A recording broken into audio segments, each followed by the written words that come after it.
ଲିଖନୀରେ କାହାଣୀ। ଆଜିର ଗଳ୍ପ ତୁମ ପରି ଛୋଟ ପିଲାଟିଏ। ମଧୁବାବୁଙ୍କ ପିଲାଦିନ କଥା। ପିଲାଦିନେ ତାଙ୍କ ନାଁ ଥିଲା ଗୋବିନ୍ଦ ବଲ୍ଲଭ। ଆଷାଢ଼ ମାସ ସକାଳ। ଝଡ଼ି ବର୍ଷାରେ ରାସ୍ତାଘାଟ କାଦୁଅ ପଚ ପଚ ହୋଇଯାଇଥାଏ। ଗୋବିନ୍ଦ ଚାଟଶାଳୀକୁ ପାଠ ପଢ଼ିବାକୁ ବାହାରିଲା। ବାଟରେ ଆସିଲା ବେଳକୁ କାଦୁଅରେ ତାର ଗୋଡ଼ ଖସିଗଲା। ତଥାପି ସେ ଚାଟଶାଳୀକୁ ଗଲା। ସେଦିନ କଥାକୁ ସେ କେବେ ଭୁଲି ନଥିଲା।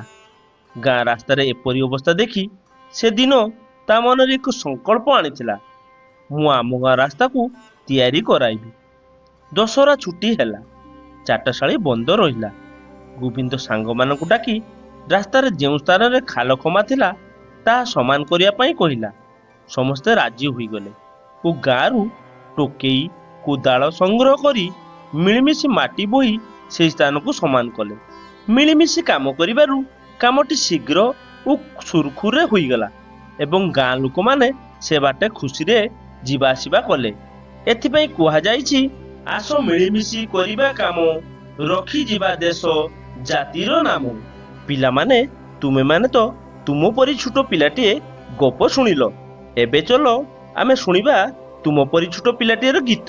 ତୁମ ପରି ଛୋଟ ପିଲାଟିଏ, ତୁମ ପରି ଛୋଟ ପିଲାଟିଏ, ଗାଁ ଚାଳିରେ ଚାଟ ସିଏ। ଚେହେରାଟି ତାର ଡଉଲ ଡାଉଲ, ବୁଦ୍ଧିରେ ତାର ସରିକିଏ।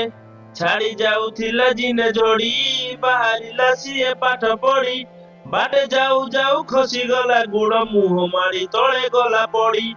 ଗୁରୁଜୀ ଦେଖିଲେ ଦେହ ତାର, ପାଣି କାଦୁଅରେ ସର ସର। ତିଳେ ସେଥିକୁ ଖାତିରି ନ କରି ଆସିଅଛି ହୋଇ ତରବର। ପଚାରିଲେ ଗୁରୁ ଏ କି ହେଲା, ଏତେ ସରି ତତେ କିଏ କଲା? ପିଲାଟି କହିଲା ବେଗେ ଆସୁ ଆସୁ କାଦୁଅରେ ଗୋଡ଼ ଖସିଗଲା। ହେଲା ଦଶହରା ଛୁଟି ବେଳ, ସାଥୀ ପିଲା ଡାକି କଲା ମେଳ। ମାଟି ଗୁଣି ବାଲି ପକାଇ ସବେ ଗାଁ ମାଟି କଲେ ସମତୁଳ। ଏହା ଦେଖି ଲୋକେ ହେଲେ କାବା, ଡକାଇଲେ ଗୁରୁ ଚାଟ ସଭା। କହିଲେ ଏଭଳି ଭଲ କାମ କଲେ ଦୁନିଆରେ ଦିନେ ବଡ଼ ହେବା। ବଡ଼ ହେଲା ଦିନେ ସେଇ ପିଲା, ମଧୁ ବାରିଷ୍ଟର ବୋଲାଇଲା। ଦେଶ ପାଇଁ କେତେ କାମ କରି ସିଏ କାଳ କାଳ ଯଶ ରଖିଗଲା। କହିଲା ଜାତିର କାନେ କାନେ, ଉଠିବୁ ଆଉ ତୁ କେତେ ଦିନେ। ପୂର୍ବ ଗୌରବ ପୂର୍ବ ମହିମା, ପଡୁନାହିଁ କିରେ ତୋର ମନେ। ତେଜ ଭରା ତାର ବୀର ବାଣୀ, ନବ ଜାଗରଣ ଦେଲାଣି।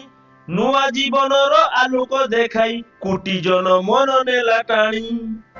ଦର୍ଶକ ବନ୍ଧୁ, କ୍ଷୁଦ୍ର ଗଳ୍ପ ସାହାଯ୍ୟରେ ଆପଣମାନଙ୍କୁ ଏଣ୍ଟରଟେନମେଣ୍ଟ କରିବା ଏହା ମୋର ଛୋଟିଆ ପ୍ରୟାସ। ଯଦି କୌଣସି ଉଚ୍ଚାରଣରେ ଭୁଲ ଥାଏ ତାହେଲେ ମୋତେ କ୍ଷମା କରିଦେବେ।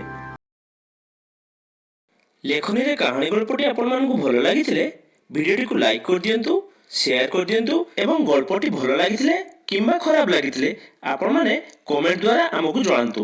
ଆପଣମାନଙ୍କର କମେଣ୍ଟ ଆମ ପାଇଁ ବହୁତ ଗୁରୁତ୍ୱପୂର୍ଣ୍ଣ। ଦର୍ଶକ ବନ୍ଧୁ, ଏମିତି ଭଲ ଭଲ ଗଳ୍ପ ଶୁଣିବାକୁ ଚାହୁଁଥିଲେ ଚ୍ୟାନେଲଟିକୁ ସବସ୍କ୍ରାଇବ କରିଦିଅନ୍ତୁ ଏବଂ ପାଖରେ ଥିବା ବେଲ୍ ଆଇକନଟିକୁ ଦବାଇ ଦିଅନ୍ତୁ, ଯାହାଫଳରେ ଭିଡ଼ିଓର ପ୍ରଥମ ନୋଟିଫିକେସନ ଆପଣ ପାଇପାରିବେ। ଦର୍ଶକ ବନ୍ଧୁ, ପୁଣି ଆଉ ଥରେ ଦେଖା ହେବ ଲେଖନୀର କାହାଣୀରେ ଆଉ ଗୋଟେ ଅଧ୍ୟାୟରେ। ସେ ପର୍ଯ୍ୟନ୍ତ ରହୁଛି, ନମସ୍କାର।